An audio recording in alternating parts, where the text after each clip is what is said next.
kadib waxaan rabaa halkaan maantay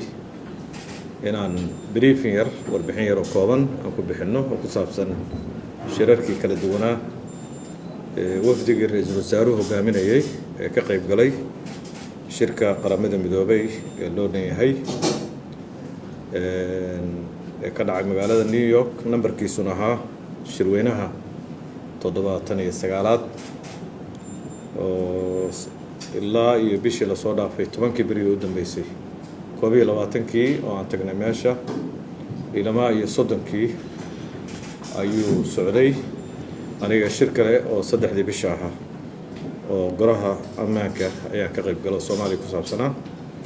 marka runtii shirkaasi guul weyn ayuu ahaa wafdigaas ra'iisul wasaaruhu hogaaminayay ilaa iyo 40 kulan oo kala gaargaar ah iyo kulankii guud ku jiro ayaa la galay qaar waxay ahaayeen ururada aan ku jirno ururka jaamacadda carabta iyo security council-ka wada galay qaar waxaan wada galnay ururka islaamka isaguna labaduba waxay ku saabsanaayeen arrinta bariga dhexe ka taagan ee colaadaha Falastiin gaar ahaan Gaza iyo Lebanon oo marka dambe ku soo biirtay labadaas kulan laba kulan oo guud bay ahaayeen kulamada kale marka laga reebo kulanka qaramada guud oo qaramada midoobay oo ra'iisul wasaaruhu khudbadii ka jeediyay dhamaan la publish gareeyay kulamada kale kulamo gaargaar ah ayay ahaayeen runtii waxaanan qaarna ra'iisul wasaaraha gooni u galayay qaarna annaga qaarna waa wada jirnay qaarna wasaaradda arrimaha dibadda iyo missionka meesha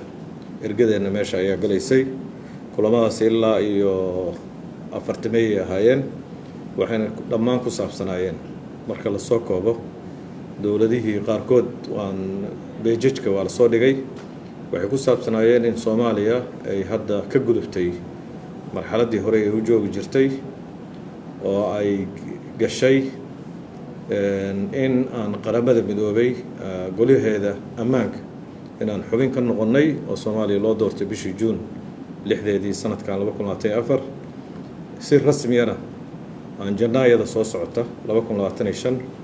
oo la wareegi doono labada sano ka dambeysana aan halka joogi doono halkaas marka 15 dawladood oo security council-ka ku jirtaan mid ka mid ah nahay dawladahaas muhiimad gaar ah ajendayaasha caalamiga oo nabadda iyo dhammaan colaadaha si looga hortagayo iyo waxaas oo dhan baa la horkeenaa security council-ka waad ogtihiin muhiim bay Soomaaliya ayay tahay dawlado badan baa marka danaynaya sanadkan marka uu ka duwanaa sanadihii hore wuxuu uga duwanaa positionka Soomaaliya soo istaagtay iyo xubinnimada ay ka qaadatay qaramada midoobay golaheeda ammaanka ayuu uga duwanaa taas waxay keentay kulamadeen ay ka bataan kulamadii sanadihii hore dawlado ajendayaal bay leeyihiin ajendayaal qaarkood ay rajeynayaan in la hor keeno qaarkoodna waxay ka hadlayaan dawladii Soomaaliya maadaama ay meeshaas fariisanayso inay hadda ay calaaqaad fiican ay la sameystaan guud ahaan marka kullina kulamadaas waxay u adeegayeen danaha Soomaaliya ay u adeegayeen iyo in danta Soomaaliya ay tahay ta koowaad oo anaga mar walbaba noo taala ajendaha kuwa noo ah danta ku xigtana ay tahay inaan ku matalayno bariga Afrika inaan ku matalayno qaaradda Afrika inaan matalayno ururka carabta oo aan ku jirno jaamacadda carabta inaan sidoo kale qadaayaadka ururka islaamka oo aan ka mid nahay iyadana aan xambaarsan nahay waxyaalihii quseeya dhammaan marka la kabyadaas kala duwan oo bariga Afrika ka bilaabanaya ilaa iyo adduun weynaha ku dhamaanaya qadaayaadkooda kala duwan ayaan runtii la isdhaafsanayay marka guul bay ku soo dhamaadeen mar rabo inaan aad aan u galo waxa ka mid ah kulamada aan wada galno muhiimka ah inaan muxuu ahaa wasiirka arrimaha dibadda Masar iyo wasiirka arrimaha dibadda Eritrea inaan halkaas ku kulannay saddexda wasiir oo aan ka wada hadalnay arrimaha danaha dalalka saddexda waxyaalaha ay wadaagayaan iyo dhammaan mustajadaadka ama xaaladda bariga Afrika ama xaaladda dalalkaasi ku sugan yihiin maxwarna ay u ahayd oo dubdhaxaad ay u ahayd gardarrada Ethiopia ay kusoo gardarootay dalkeenna ayaa dubdhaxaad u ahaa kulamada kale oo aan galnay waxaa ka mid ah runtii oo